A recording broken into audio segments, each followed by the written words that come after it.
Джонни, зовут меня Женя. Я из Днепропетровска, я менеджер украинского представительства Drupal. Есть такая компания. У нас есть офис в Украине, и он находится в Днепропетровске. Мы приехали в компании, часть людей. И сегодня я делаю презентацию про Apache Solr, основные вещи, что с ним можно делать, как и что он умеет. Вообще некоторые сравнения проведу с Sphinx по качеству разработки, скорости. Но вообще зачастую это пойдет про Apache Solr. Эту презентацию я делал на Donetsk, в Сан-Франциско, недавно проходил, где собралось довольно много разработчиков. То есть я ее почти никак не менял, то есть это то же самое. Какая разница в том, что я сегодня буду рассказывать. Вот единственная разница. Хорошо. О чем мы поговорим? Это что такое вообще Apache Solr? Это полнотекстовый, в общем, поисковая система. Зачем она нужна? Можно пользоваться стандартным друпаловским поиском, да? То есть нормально. Будем делать лайки, и у нас будет большая нагрузка. Можно взять вьюсы, можно заэкспозить фильтры, можно все это на странице отобразить, и для юзера это будет нормально, то есть это будет по скорости. Можно все сделать с вьюсами, с стандартным поиском Drupal. Но когда идет разговор о том, что будет сайт довольно посещаемый, и это должно работать, то не получается так. База просто ложится, и она не может ничего с этим сделать.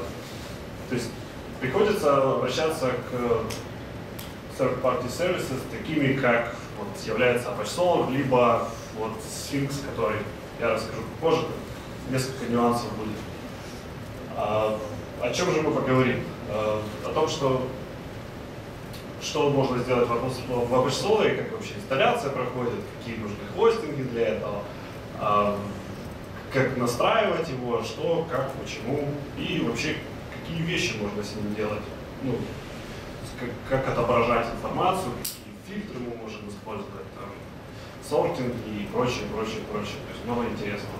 То есть тут будут представлены реальные сайты с реальными примерами, как это делалось, и вообще как это добавлялось. То есть будет показано, как вообще мы этим занимались. Можно следующую страницу? Да, хорошо, поближе. Да? Так. Есть два способа. Либо у вас есть VPS какой-то, где вы настроите сами свой собственный Solr. Для этого нужны прямые руки, то есть с админовским паролем. Ну, в принципе, и все. То есть, что это дает вообще, когда полный контроль над Solr имеется? Ну, мне сложно объяснить, когда у администратора есть полный контроль над сайтом и как это вообще происходит. То есть в этом есть необходимость. Второй вариант — это использовать сторонний хостинг, например, как Search. Предоставляется подписка, но она, по-моему, очень дорогая, поэтому там тоже относительно все. Знаю, еще гуглил другие, есть какие-то сервисы, но с ними не сталкивался, поэтому ничего не могу сказать. То есть зачастую ничего не нужно делать, но надо платить бабки. Вот о хостингах. То есть я советую, в общем-то, взять какой-нибудь VPS и все такое. Начнем с первого примера. Да, следующий слайд, пожалуйста. Да. Что нужно сделать, чтобы сконфигурить? То есть включаем модуль, идем в настройки, прописываем, на каком хосте он вертится, это то же самое, как администратор, на какой порт он его положит, то есть как он будет себя вести, то есть будет это с томкатом делаться, либо еще как-то, то есть это уже от админа зависит. Есть довольно много статей, как делать Apache Solr, это, то есть конфигурить его на сервере, это несложно и довольно меняем. Выставляем пути и прочие вещи. Дальше с коробки идет возможность фильтрации по контент-тайпам, то есть базовая сортировка и прочие вещи, которые нужны. То есть совсем все самые простые вещи, которые вы хотите видеть от Solr, просто включены в один и тот же модуль. И, в общем-то, запускаем Chrome, который там должен вертеться, либо сами пушим результаты, и через 2 минуты все будет готово. Потому что у него есть какой-то колдаун, когда именно будет отображаться уже нужные результаты поиска. Так, можно следующий слайд, пожалуйста.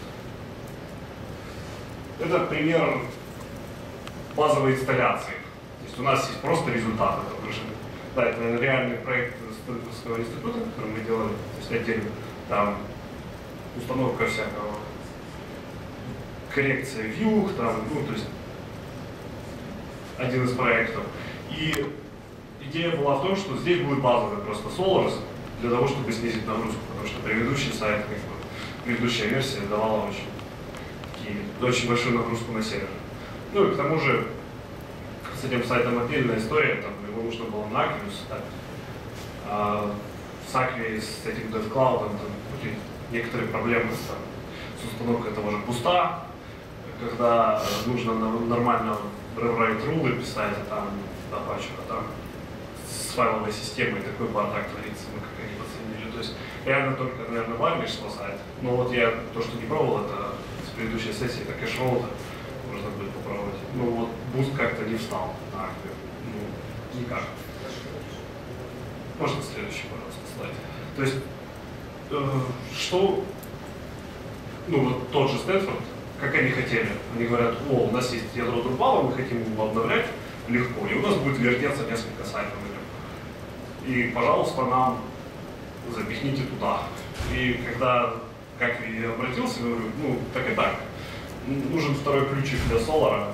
Они говорят, ну, это уже другая подписка, это вы покупаете, видите ли, второй поиск. То есть, если покупаешь один план у Акви, ты не можешь сделать больше, чем одного Solr опустить на сабдоменах. То есть мультисетап, по сути дела, не поддерживается на Акви так нормально, логически. А в то же время я разговаривал с Пантеоном продажи, то есть это тоже как бы адекватная хостинговая компания.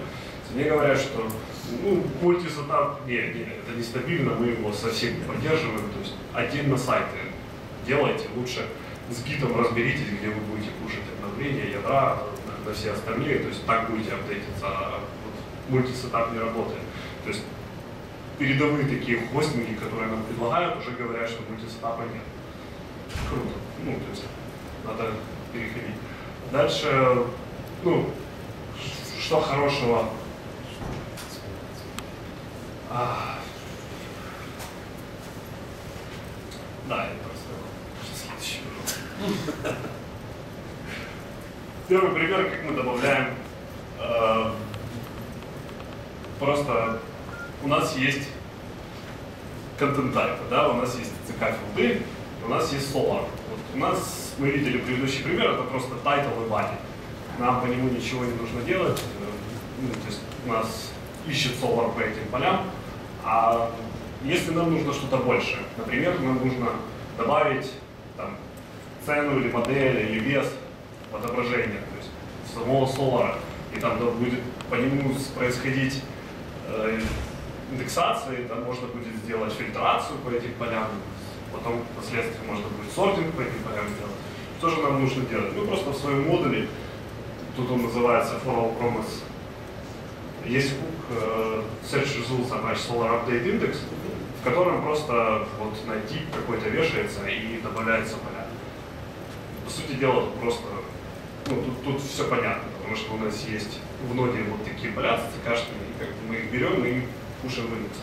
После того, как вы засунули в индекс, можно следующий слайд, пожалуйста, мы должны сказать Solr, что у нас есть такие поля, то есть они перечисляются через запятую.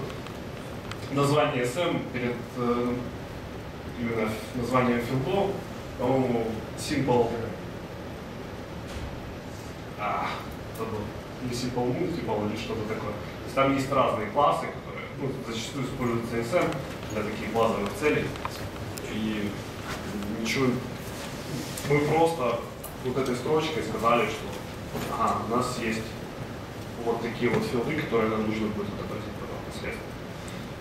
И следующий, это тоже реальный сайт, на котором вот как раз с добавлением вот этих вот вещей, типа цены и СКУ, тут есть количество результатов, то есть сейчас мы здесь выводим, ну и сортировка существует, то есть полноценный поиск текстовый плюс с возможностью отображения нужных результатов. Можно следующий, пожалуйста.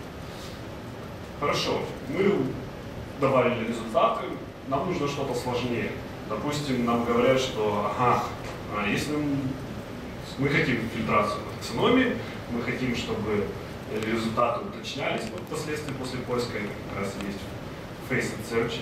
Это когда ты что-то поискал уже, а потом хочешь уточнить, допустим, уточнить content type, уточнить там какая-то определенная таксономия, это будет просто по второй таксономии уточнить, и все результаты, их все меньше и меньше и меньше, и они как бы впоследствии со временем они уточняются.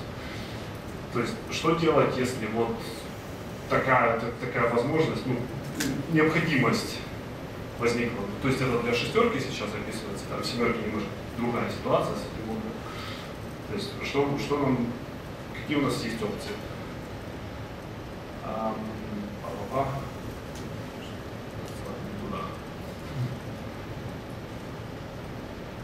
Ну ладно, можно следующий, пожалуйста. Быстренько перескочу, это просто как происходит оптимизация. Ну, то есть у нас есть базовый шаблон, нам нужно его отобразить. Просто берется темплет, в котором search results идут через forage, и они такие большие, что их не видно. Ну, то есть, в принципе, тут нет ничего сложного, через forage прогоняется и дергаются необходимые поля, которые мы описали, и нужные места вставляются, нужные КТМ добавляются. Можно следующий? Так, вот. Здесь начинается то, что как мы можем вообще отобразить контент. Допустим, у нас есть сложная страница, есть сложные сайты, в которых нужно использовать панели, потому что структура здоровенная, куча блоков, как-то нужно это все отобразить нормально, и при этом как бы обычный нормальный человек должен иметь возможность пойти и отредактировать контент. То есть, по сути дела, или статический, или не статический. То есть сайты со сложной структурой. Мы хотим кастомизированную страницу, допустим, того же поиска, с возможностью, ну, это будет панель, либо это будет вьюха, ну, то есть мы хотим ее уметь строить, не просто в шаблоны добавлять, мы хотим разные блоки в разных местах, мы хотим их подвигать, и потом впоследствии сделать все, что угодно. Есть две возможности. То есть первое это в Views 3 есть Apache Solr Views модуль, но на самом деле важный довольно-таки, у него там не работает, насколько я помню, сортировка нормально не отображается, то есть сам блок он ничего не фильтрует.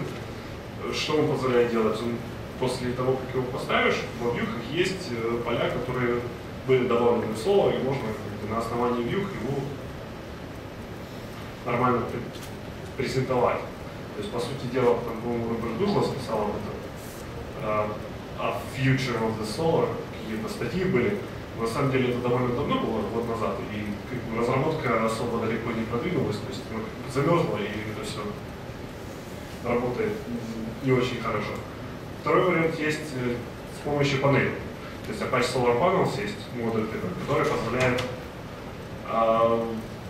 просто он предоставляет custom пейны, в которые можно как угодно фильтры отображать. То есть есть там пейн, который называется результаты поиска, есть пейн, который называется там, определенной таксономией, есть еще что-то там. То есть по контент-тайпу эти пейны как угодно можно разместить. То есть можно следующий сайт. То есть это реальный пример, ну, тут вообще нифига не видно. Ну, то есть слева идет уточнение поиска, то есть тут есть где-то около 5 фильтров. Там строка состояния. Может быть, попытаться замолчить? Нет, вряд ли. Да, тут не особо важно. Нет, вот как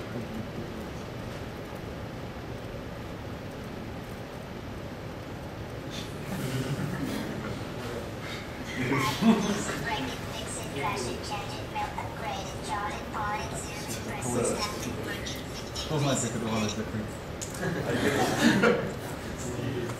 Ctrl-Alt-Delete.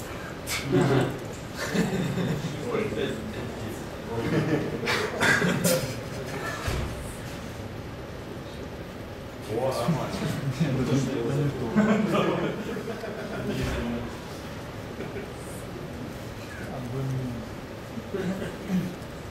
О, Москва.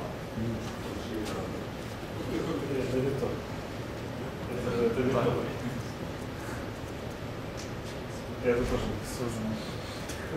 Что ты можешь записать? Ячейку не падает. Нет. Скажи про операцию, что ли? Да. Можно следующий сразу. Не буду.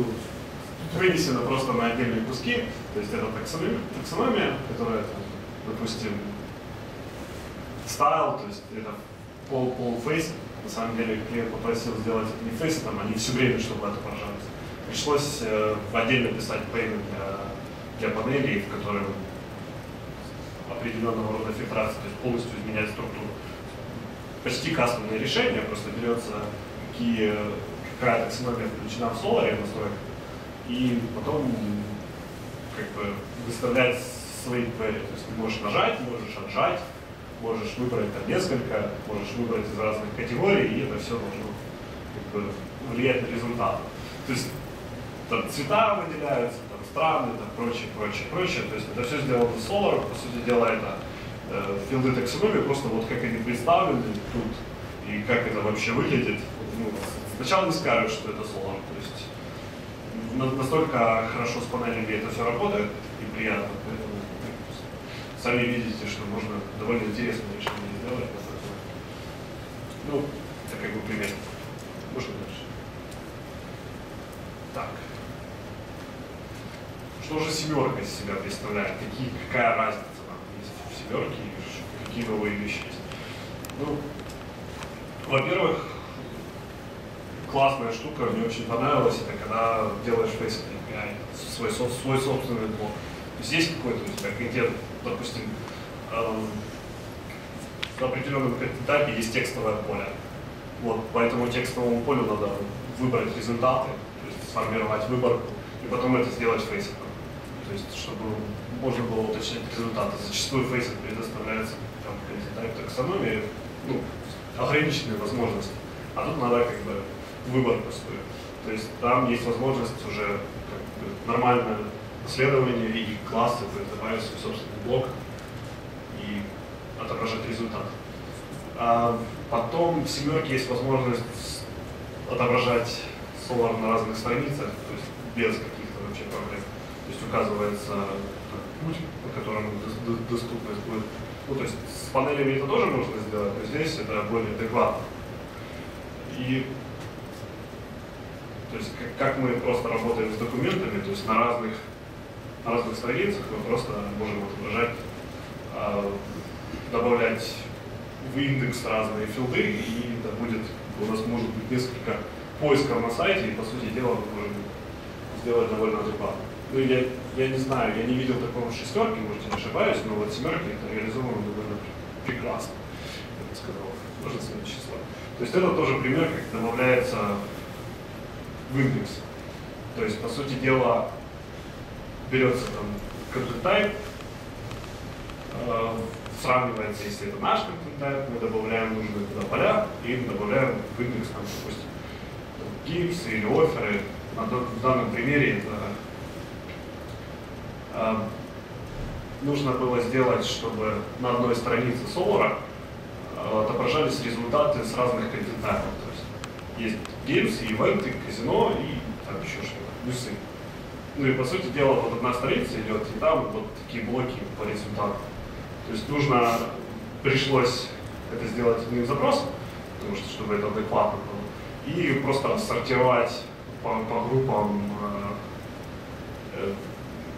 как ключ массива основной, какой тип это будет, и потом уже туда запихивать свои результаты. Следующий слайд, это тоже кусок кода, который запускает это все дело и отображает сделанную страницу. Ну, я могу вдаваться в детали, но я не хочу этого делать. Тут основная идея в том, чтобы разбить это на блоки, то есть это основной цикл, который проходит по этим кускам, и потом уже в каждом из кусков он отображает нужный результат. То есть, по сути дела, мы не 4 раза запустили поиск по разным частям, а 1 раз, и нам это понравилось. Можно следующий слайд, пожалуйста.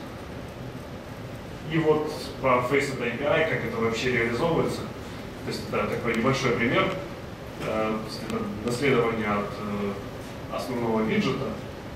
То есть нам здесь просто кастом линки, которые, возможно, это пример из как раз то, что я говорил, из кастомного текстового поля. То есть документация довольно внятно описана, как это вообще делается. То есть каждый элемент может оптимизироваться, и мы можем делать выбор. То есть тем самым мы как бы имеем простой инструмент, с помощью которого мы можем сделать адекватный фейс. И это довольно легко делается, и как бы, ну, это приятно, я бы сказал. То есть можно делать любые кастомные решения. Ну и вот это, как бы, то, что я говорил, разные контент отображаются, ну, типа на одной странице, и есть возможность у Solr делать, то есть слева идет это фейсеты, то есть по играм, шпилю и регионам. Регионы как раз идет обычное текстовое поле, которое юзер может просто ввести какой угодно регион, это тоже сделано на фейсе. То есть идет поиск, а потом идет уточнение, как бы все работает как бы на основании фейса. Следующий слайд, пожалуйста. Это просто оверлей, то есть это, по сути дела, другая страница. И на этой другой странице мы выводим нужные нам другие результаты по другому виду и как бы все по-другому. То есть это как раз то, что можно несколько соларов установить по разным URL на одном и том же проекте. Можно следующий слайд, пожалуйста. Так, пришли к сфинксу. Что такое сфинкс?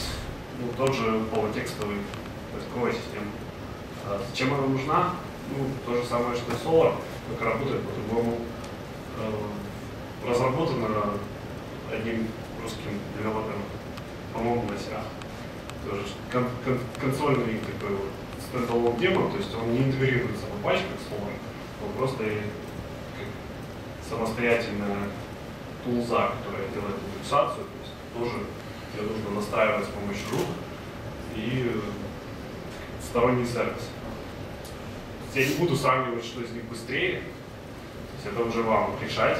Я просто скажу, что лучше для Drupal использовать, так как сначала я на Sphinx это все делал, ну, то есть интеграцию с Drupal со Sphinx с 5, с 6 было дело, а потом уже переехал на Solr. Ну, почему я переехал, я расскажу чуть позже. Просто надо будет увидеть конфиг Sphinx, это все будет делать. Что вот, оба модуля, у них есть Facet Solr, классно, то есть мы можем использовать. Модуль есть по Drupal, то есть, по сути дела, это необходимые все данные есть. То есть его не развивают, но он есть. То есть портация была под 6, там, с 5, да. Дальше, по-моему, даже 2 модуля. Ну, там много патчей было, пытались развиваться, но как-то не очень получилось. Ну, не популярны в комьюнити. Индексируют по-разному, ну, вернее, там даже идет не индексация, а в Solr Drupal сам пушит результаты, которые будет в Solr. То есть он берет выборку и говорит, вот тебе новые какие-то, или там нода удалилась, на тебе получи, или что-то еще. То есть мы сами результаты даем Solr, и Solr уже для себя их пушает. В то же время Sphinx, он вытягивает, то есть кастомными запросами, просто вытягивает всю необходимую информацию и хранит ее в своей базе данных с какими-то определенными ключами, с которыми мы можем потом достучаться. То есть, по сути дела, он берет полностью весь кусок из баз, ну, когда нужно. То есть полный индекс, там еще есть дельты, но, по сути дела, тут немного другой подход. То есть Sphinx сам обращается, когда ему что-то нужно. И насколько это просто структурировать? Ну, пример. Следующий слайд — это конфиг Sphinx. Такой вот простой запрос с 2 юнионами, по-моему. То есть это просто вот один из индексеров небольшой. То есть на разные просто соединения идет с контент-тайпами и все такое. Я себе не представляю, как это делать на 7, честно говоря, со всеми entity, и если это с ЦК будет связано, то есть это было в шестерке, где можно, есть определенные контент-тайпы, где их можно описать, это на самом деле еще легко. Но вот это вот только необходимый, ну, то есть маленький кусок, на самом деле целый там конфиг он идет довольно-таки далеко, и это небольшой конфиг просто для того, чтобы вытащить данные, которые нам нужны, и положить его в нужное нам место. Я не буду вдаваться в подробности, как работают перечисления данных, которые мы можем вытягивать, то есть там определенные типы есть, они по-разному работают. Просто скажу, что ну, это трудоемкий процесс. То есть написать нормальный запрос, оптимизировать, на самом деле он обращается к базе, это довольно долго. Но как бы говорят, что он быстрый. Да? Можно следующий. Здесь та была часть, ну, просто в конфиге сфинкса, то есть он вытащил данные, он положил к себе в базу. Вот эта вот реализация как бы идет, мы берем стандартную библиотеку, и мы уже говорим, это с модуля с Drupal, что мы хотим. То есть мы обращаемся к сфинксу, берем сначала, делаем подключение, выставляем, какой метод совпадения нам нужен. Тут extended второй стоит, то есть там есть разные методы, они описаны в документации. Берем сортинг, то есть по релевантности, потом по дате, можно как угодно вообще сортировать. Потом берем search string, который нужен. Здесь описывается по двум параметрам, по тайтлу и term-name. На самом деле это прикольная штука, где можно веса выставлять отдельно каждого из элементов. Ну, то есть если сравнить с Solr, где все, по сути дела, в админке ты делаешь, выставляешь веса и там по каким параметрам тебе надо искать, то есть там все просто. Ну, здесь это надо делать ручками, то есть это как бы олдовый такой метод, к которому многие привыкли. Выставляется фильтр и, соответственно, отправляется запрос, и Sphinx уже возвращает нам необходимую информацию, которая нам нужна. Ну, работает он довольно быстро. Можно следующий слайд? Вот это пример шведский сайт, то есть там и липстим был поставлен, то есть нормально с кодировкой, все хорошо идет, то есть Sphinx это адекватно работает, умело работает. И, в общем-то, это на каком-то из полушарит хостинга приходилось настраивать его, общаясь с админом по e-mail. То есть какие модули надо ставить, как, что, куда, как конфигурировать систему, как вакуш настраивать. То есть это переписка в течение 2 недель. Ты гоняешь по 10 писем в день, админу говоришь, что он не так сделал, как конфиг. То есть, ну, это шведы, вот у них такие вот шарит хостинги. Это было Sphinx, то есть конфиг Sphinx, автокомплит, который там в течение вообще миллисекунд тебе возвращает результаты, то есть по индексу, там на самом деле много работ было, там брался из один, были написаны API, был единая система там работ, то есть там 100 тысяч в базе. Ну и Sphinx это делает в течение секунд, просто возвращает все необходимое, там, разные конфигурации, то есть по названию работы, там по сети и району, здесь еще есть там теги разные, там, какой тип это работы, либо еще что-то. В общем, намешано много интересного, но как это работает, хорошо работает. Я еще помню, когда-то работали с таким проектом, как Bot, если кто-то знает, это берлинский, датская контора, там когда-то был тоже поставлен Sphinx, но мы тогда не были прикладом, то есть это была отдельная компания. То есть там тоже, а там здоровенный проект просто с такими посещениями. Ну, в общем, Sphinx справлялся на ура, я не знаю, почему потом его заменили, по-моему, уже Solr. Ну, то есть он тоже там, база на 100 гигабайт, он ее нормально индексил и адекватно работал. Но в чем смысл Sphinx? Если, то есть, допустим, новая нода появляется на сайте, а он работает по крону, и если нам постоянно запускать полный индекс, то есть база просто ложится, потому что там много результатов, то есть он делает здоровенный запрос, обновляет базу данных, надо использовать дельты. Дельты — это так называемые кусочки результатов. То есть когда мы делаем большой запрос, мы запоминаем там, дату или айдишник, на котором мы остановились. Потом, когда мы подключаемся в следующий раз, мы берем как часть результата хорошо работает. Ну и, допустим, раз в день мы делаем full индекс, тем самым все довольно адекватно работает. Ну и какие выводы у нас есть? То есть, Sphinx работает на крейг-листе. То есть крейг-лист это гигант. То есть он там гоняет по нескольким, десятки серверов, то есть там все это работает адекватно и нормально. Solr тоже, по-моему, на каких-то крупных проектах приводились примеры, но точно не скажу сейчас. А с Sphinx есть полный контроль, то есть ты понимаешь, какие результаты ты вытягиваешь, ты можешь легко дебажить, ты можешь с консоли делать, смотреть, как он ищет вообще, как, почему, то есть с ним удобно работать.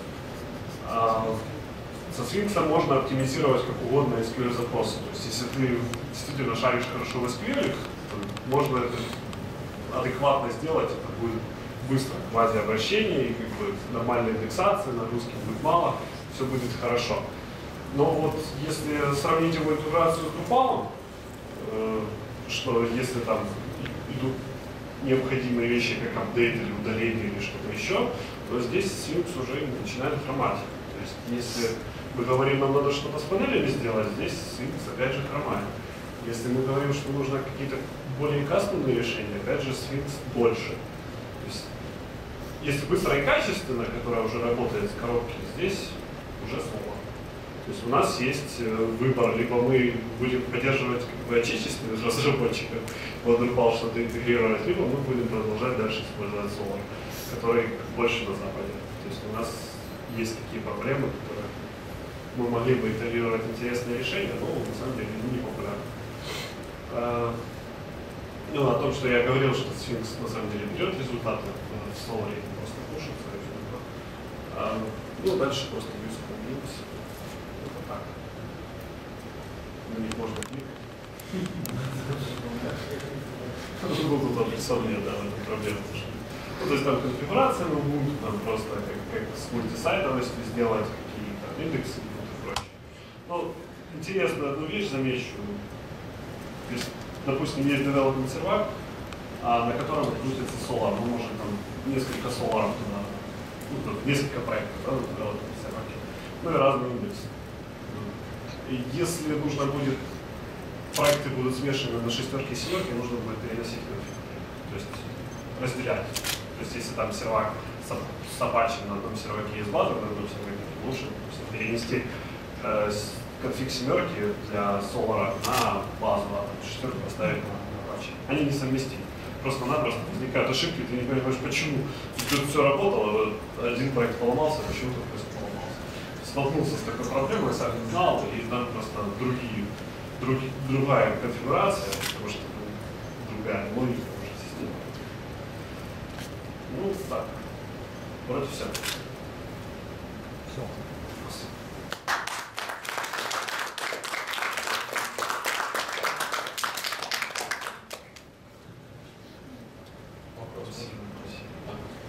Я даже не знаю, что определить славу. Начнем с этой стороны. Как с морфологией? Ну, я уже говорил про липстим, но на самом деле у Solr есть морфология, она даже фонетическая, по-моему, есть. Это была когда-то проблема с Sphinx. Насчет Solr я не смотрел, потому что как морфология вообще идет. Ну, то есть у него есть стандартные средства, типа вы имели это в виду, там, по-моему, из коробки на английском языке. А вот у Sphinx там уже можно указывать. То есть вот как раз с шведским языком были проблемы как морфологии, потому что там даже фонетическое звучание, как примерно слово звучит. Мы долго не могли понять, клиент входит одну фразу, она совершенно нелогична. На самом деле она может звучать на этом языке совершенно по-другому. То есть там Нет словаря. есть словарь. Есть у него внутри встроенный, то есть у него для русского и английского по умолчанию, то есть там добавляется тем же отдельной утилитой для Linux, которая, по-моему, в липстиме предоставляется. Это Sphinx.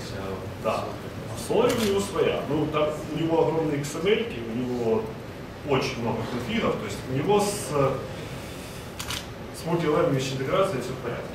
То есть уже пробовали, есть dev-версия, по-моему, под семерку с multi-language. Здесь все хорошо, ищет без проблем.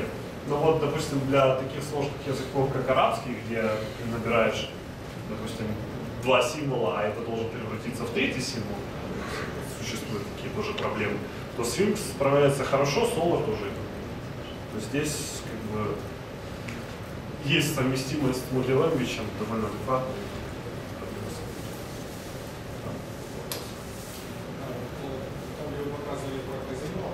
Да. Регионы, которые пользуются. Кстати, я понимаю, вы делали свой фейсик, потому что из коробки фейсик работает только по таксономии. Да. А почему не завязать для того поля, обычного поля таксономии трейдер? Это будет сразу подсказочка, дубликаты не будет. В процессе разработки менялась спецификация. То есть если ты изначально знаешь, что там будет, то есть сначала это был select field, потом было еще что-то, потом еще что-то. То есть изначально это не было как идея сделать таксономию. Но дело в том, что там еще было на форме добавления, там была интеграция с Google API, то есть нужно было подхватывать на самом деле этот регион, то есть подхватывался, юзер мог, то есть не мог. То есть логично было бы сделать, я не спорю. Но вот в результате получилось так. То есть если бы изначально говорили, как нужно сделать, вот, было написано, клиент сказал, вот так вот хочу, сделали, конечно. Еще тогда второй вопрос. Я знаю, что Solr умеет искать по вложенным файлам, то есть PDF, все такое. Не сталкивался ни разу. Не сталкивался. То есть как Sphinx умеет такое делать?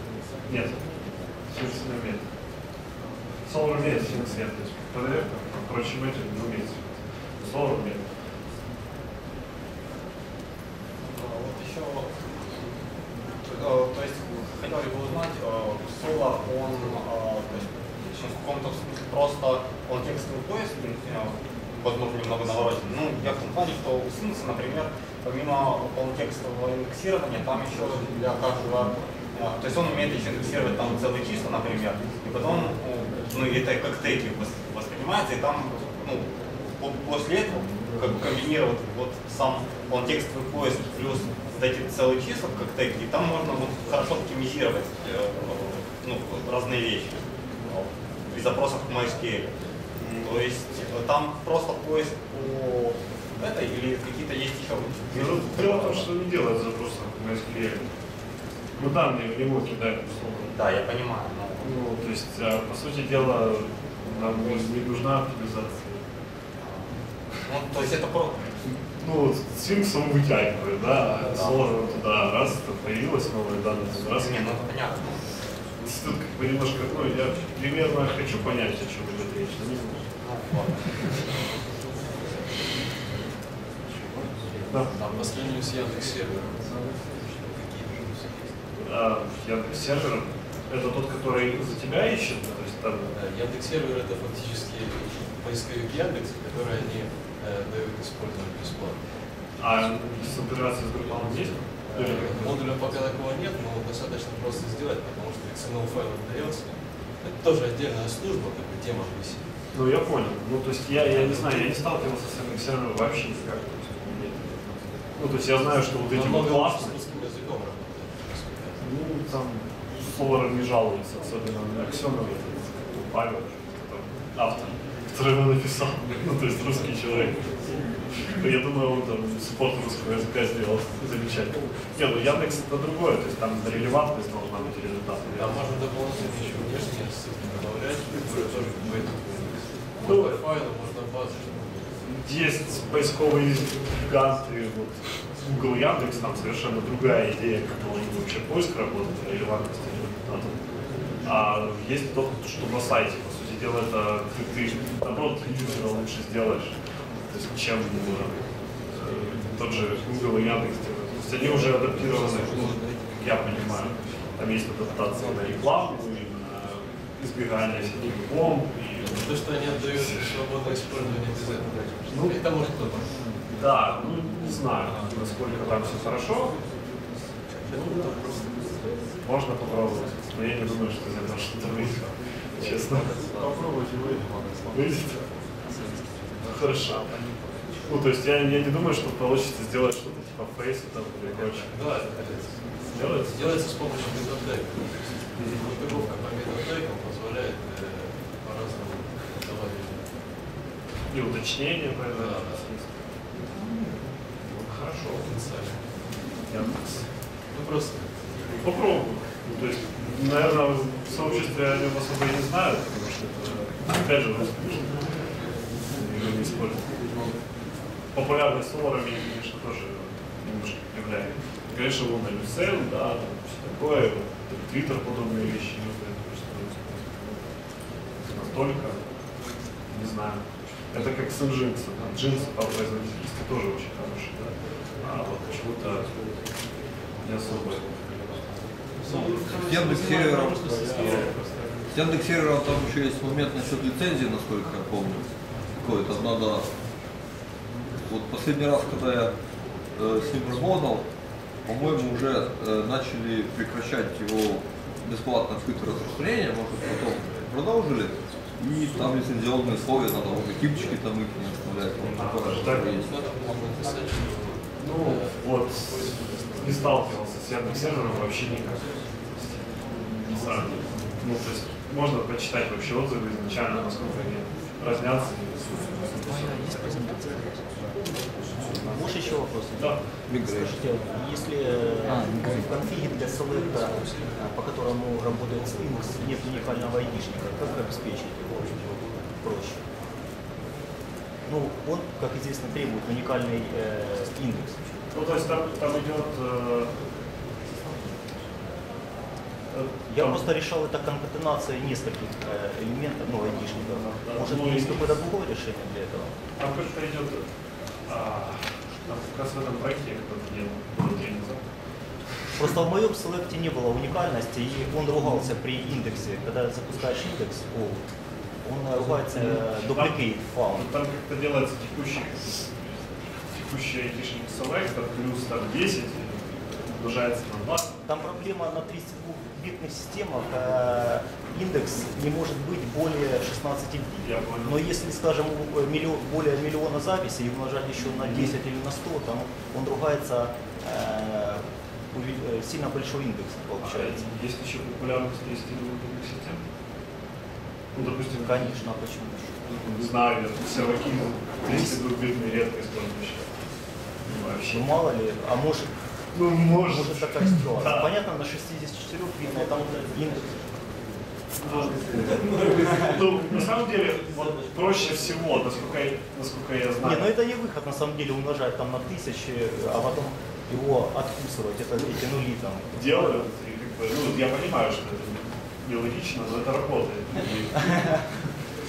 Просто я как раз с этим столкнулся, была идея умножать там как-то, но я остановился на конкатенации нескольких Я айдишников. понял. Ну, это тоже нельзя. Тоже не совсем правильно, потому что может быть запись. По-моему, на самих примерах конфигурации, документации сфинкса написано по поводу вот этих вот айдишников, то есть они по умолчанию используются. Вот, ну и как бы сказать такие вещи, что если стоит причина в том, чтобы перформанс увеличить или как-то что-то сделать, то гораздо дешевле выходит купить другой хардвер. То есть в результате получается, что самое дешевое это там, память или заобновить систему на какую-то другую. То есть зачастую железо дешевле. То есть там есть небольшая разница в цене, разница, но то время, которое ты потратишь на ломая себе голову как разработчик, то есть и твои часы, которые должны быть как бы оплачены, гораздо дешевле с хардвером. Хорошо, даже если умножать, скажем, там, на 1000, получается там нули, да, в конце добавляются каждого айдишника? Я не могу сейчас. И потом придется, после того, как возвращает Sphinx результаты, парсить эти айдишники и откусывать обратно эти нули. Но это тоже... Ну там свой айдишник просто ему для индексации нужен. То есть они не уникальность. Ну, уникальность селектор, так как да, заавторите таблицу, добавьте им ключ. Ну, можно же полезть и, допустим, похачить таблицу селектор. Я понял, я думал, может, универсальное решение какое-то есть. Да, ну, то есть проще на уровне MySQL решить. Почему бы и нет? Понятно.